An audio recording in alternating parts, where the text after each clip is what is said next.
Gracias, Fernanda. Gracias, Fernando, por la invitación. La presentación que me pidieron que haga es de la fertilización y una visión empresaria a largo plazo. No soy ni académico ni científico, solo productor. Entonces, bajo ese enfoque, voy a plantear qué pienso de la importancia de los fertilizantes en la producción, en la preservación, conservación de nuestros recursos naturales y en tratar de ver cómo impactan los fertilizantes en la búsqueda de la mayor productividad de los distintos ambientes que tenemos, como un recurso esencial no solo para la producción del cultivo, sino para buscar los techos de producción de los distintos ambientes.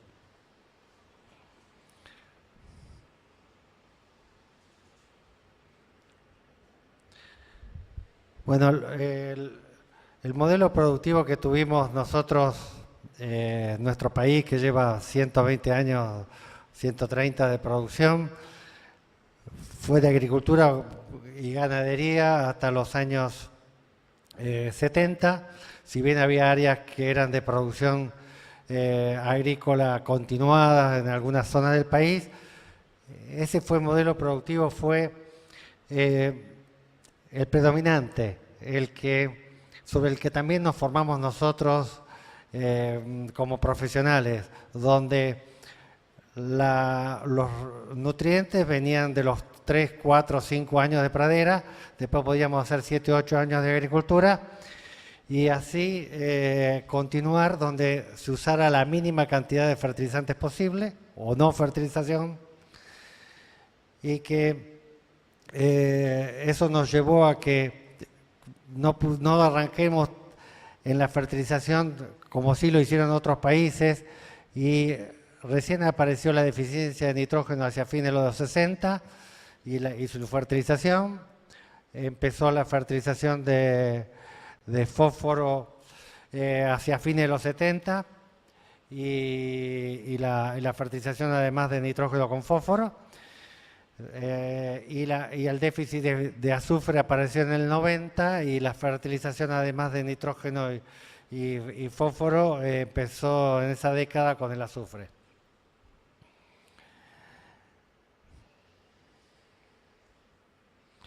La agricultura tradicional, que era, como les dije recién, agricultura y ganadería,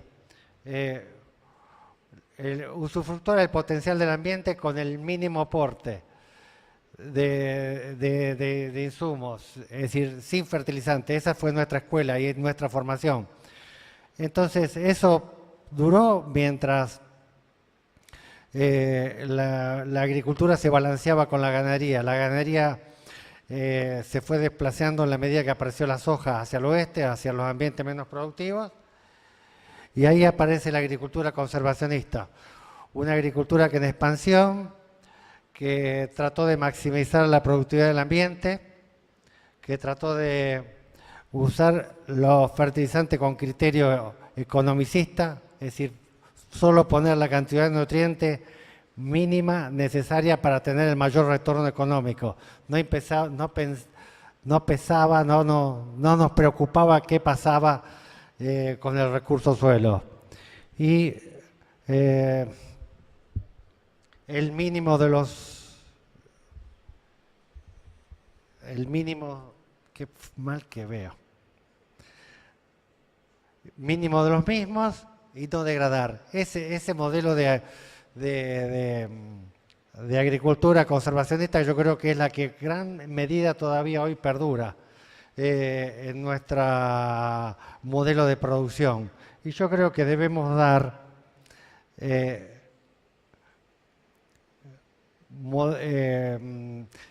tiene que avanzar sobre el modelo conservacionista que es el que hoy tenemos, un modelo de producción sustentable que es para producción de alimentos, de fibra y de energía, donde los fertilizantes se usan estratégicamente, además de pensar en la producción, para tratar de maximizar la productividad del ambiente y además de mantener recursos productivos. por supuesto, no contaminar, cuidado del ambiente, para tener productos de calidad, inclusión y desarrollo social y un resultado económico que nos dé sostenibilidad en el largo plazo. Esa es la agricultura que estamos imaginando sustentable para el futuro, pero que me parece que dista bastante de tenerla hoy en la realidad con los modelos que tenemos predominantemente de soja. Y por supuesto, ser competitivos local e internacionalmente.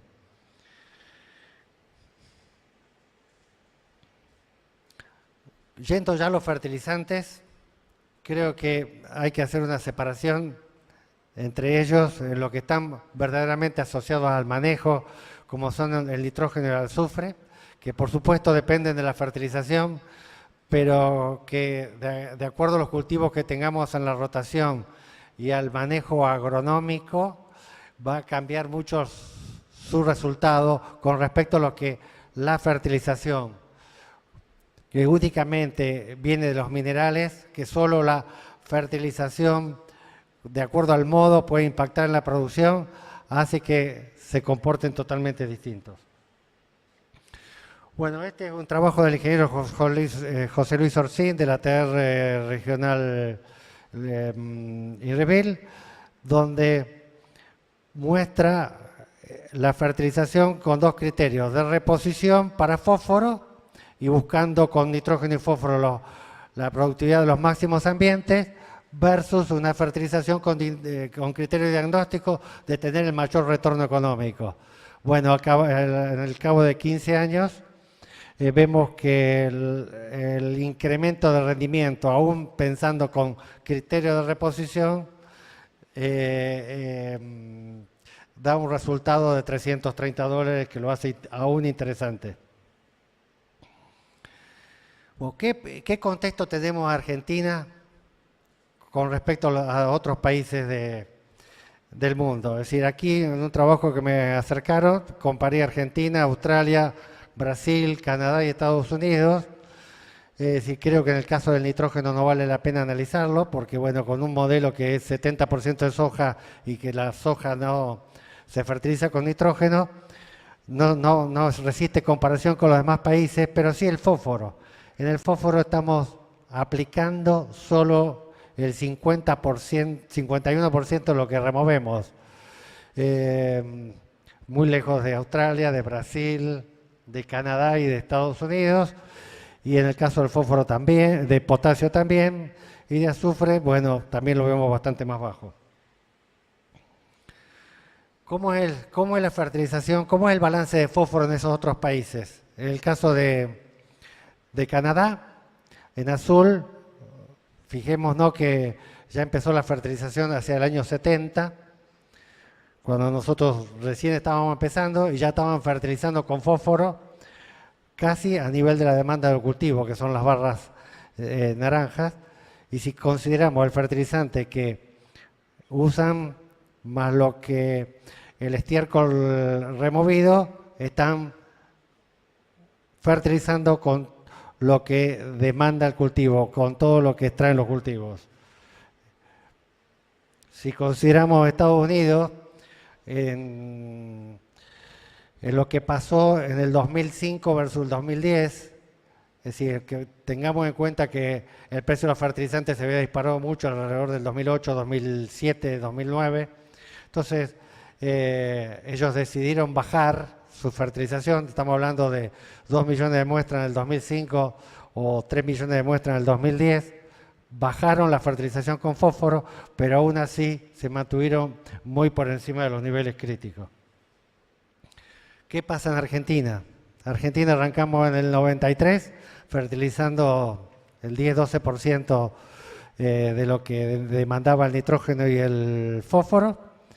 Y en el mejor de los casos, en el año 2011, repusimos el 70% del fósforo, solo el 50% del nitrógeno y el 30%, el 40% del azufre. Pero hoy, como situación general, estamos reponiendo entre el 30 y el 35% de los fertilizantes que eh, que sacamos con nuestra producción, muy lejos de los demás países. ¿Qué pasa con el fósforo? Coincide con lo de Martín. Si miramos el año 80, 90 y 2000 y 2005, 2006, es decir, estábamos muy bien porque nuestro suelo era muy rico en los años 80. Por supuesto que el rojo se achicó porque empezamos a usar un poco de fósforo, pero el amarillo es una luz, porque ese amarillo está más cerca del rojo que del verde, entonces estamos en una situación de caída. Y si miramos por la situación económica, ¿por qué no? ¿Por qué usamos tanto menos fertilizante usamos tanto menos que en nuestros países con quien nos tenemos que comparar? ¿A qué se debe? ¿Son razones económicas o culturales? Bueno, entonces pedí los precios de los fertilizantes este año en febrero o marzo para esos países y también para Argentina, y tanto el precio de los fertilizantes como el precio de nuestros granos. Y ahí pudimos hacer una relación que en urea estamos un 10-15% por arriba, si miramos el promedio de todos los demás países. En el caso del MAP estamos un 5% por arriba, pero en el precio de nuestros granos estamos decididamente muy por abajo. En soja estamos en un 35%, en trigo estamos en un 60-70% por abajo, y en maíz un 30-40% por abajo.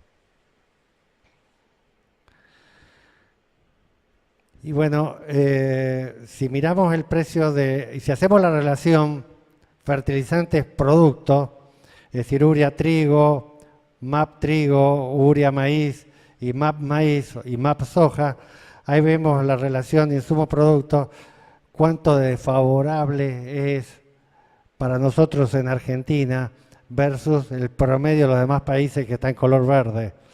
En trigo estamos 90% por abajo, con la urea, con el MAP estamos 60-70%, y bueno, así lo mismo nos pasa en maíz y nos pasa con urea y con fósforo y también en soja. Yo creo que la razón económica tiene un peso tremendo porque queda muy claro acá que estamos en una situación totalmente desfavorable. Creo que también puede haber razones culturales, pero sin duda que el peso es muy distinto. Es decir, la actividad productiva estuvo asentada desde el principio del siglo XX sobre un suelo extremadamente fértil, lo que generó hasta hace poco tiempo atrás una producción sin necesidad de fertilizantes. Pero eso fue el pasado. Y una formación académica sostenida fuertemente en el viejo paradigma, agricultura pradera, pero hoy tampoco ya sigue vigente.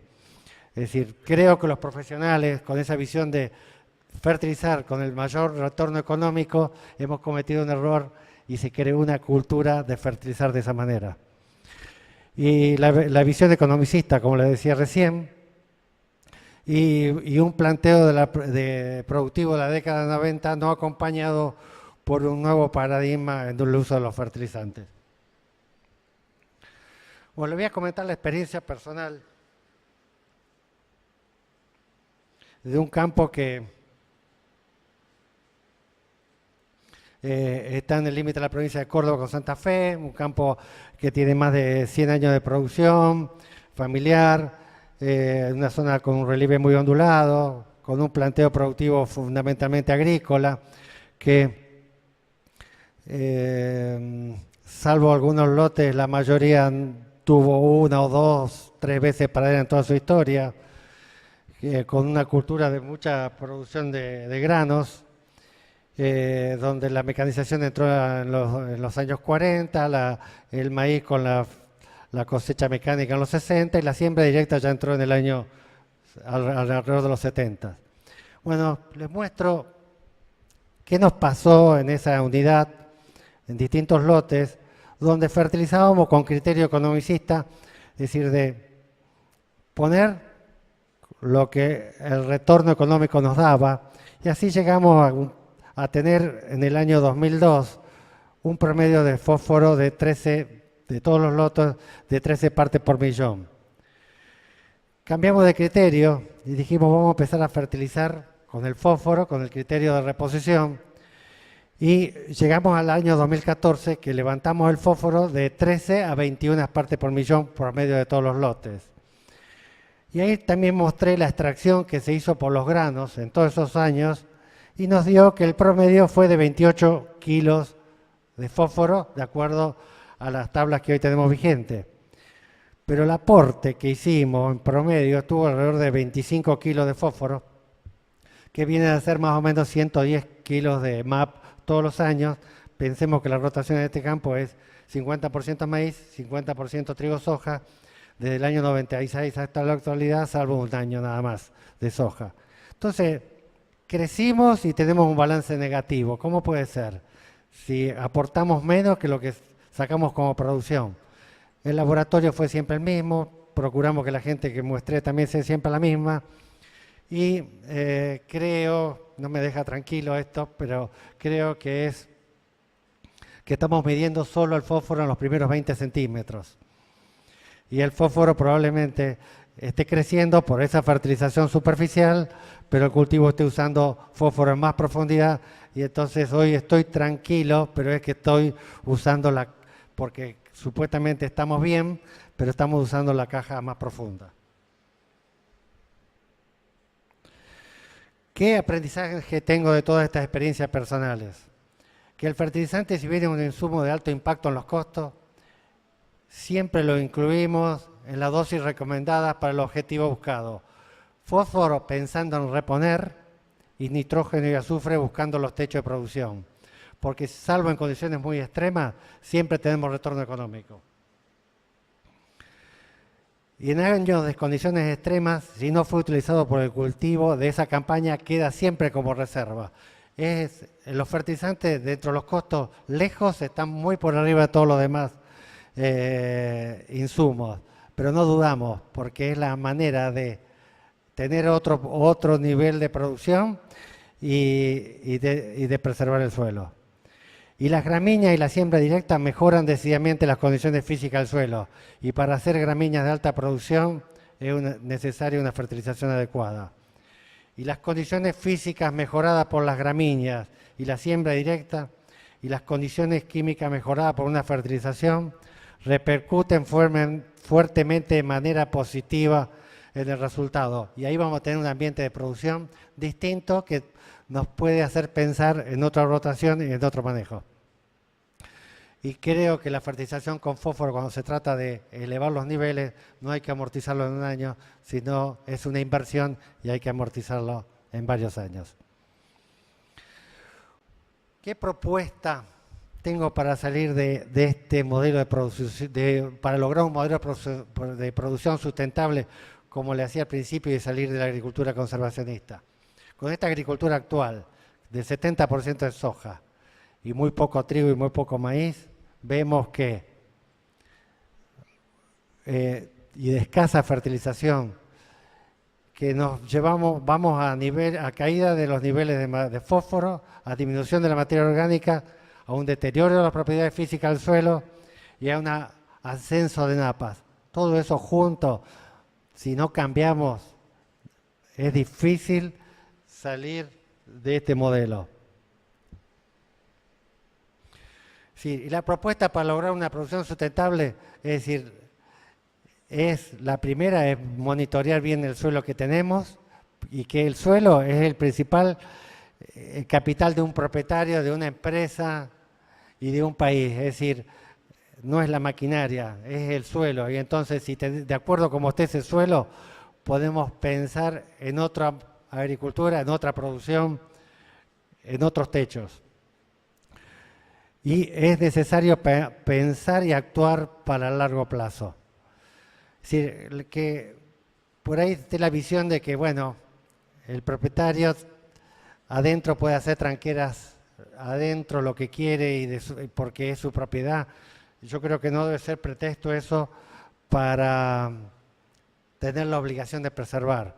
El propietario es el que tiene que asumir la responsabilidad.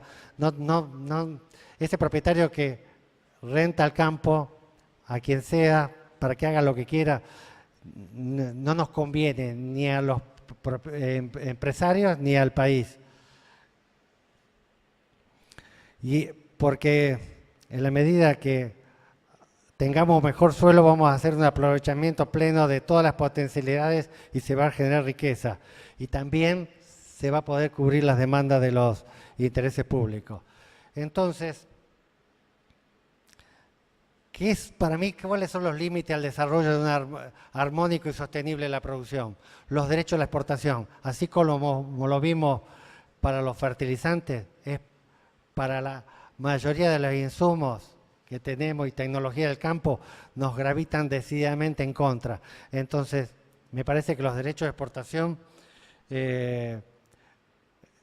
nos están limitando severamente y hacen falta políticas públicas de incentivo y estímulo a la producción y a las mejores prácticas. Por eso creo que hacen falta propuestas tranqueras adentro, donde el propietario sea el principal responsable del cuidado de su bien, el suelo. El propietario no se puede desentender, alquila el campo, hagan lo que quieran, como quieran. El propietario tiene que asumir responsabilidades, independientemente que él sea quien en forma directa o tercerizada lleve la responsabilidad de su producción. Y propuestas tranqueras afuera, es decir, para mantener la fertilidad y la productividad del recurso suelo debe ser una política de Estado con incentivos hacia quienes las practiquen y de fuerte gravamen para que no la realicen. Es decir, no es de beneficio solo porque voy a lograr más producción, de incentivo para que el cambio que necesitamos. Y en lugar de derechos de exportación que graban la producción, debemos grabar la propiedad. Soy propietario, trabajo fundamentalmente campo propio, muy poco de tercero, pero es decir, para de acuerdo a estímulos, potenciar su uso y manejo con mejores prácticas. Si hoy estamos dejando de recibir 400, 500 dólares vía retenciones y pagamos de impuesto inmobiliario nada más que 40, 30 o 50 dólares. Es una distorsión muy grande. Entonces, estímulo que destinen el uso de los predios a praderas perennes, a quienes realicen balance de carbono positivo, a quienes hagan siembra directa, a quienes hagan buenas prácticas agrícolas. Buenas prácticas agrícolas es rotar, es sistematizar, es no quemar rastrojos y certificación de la producción.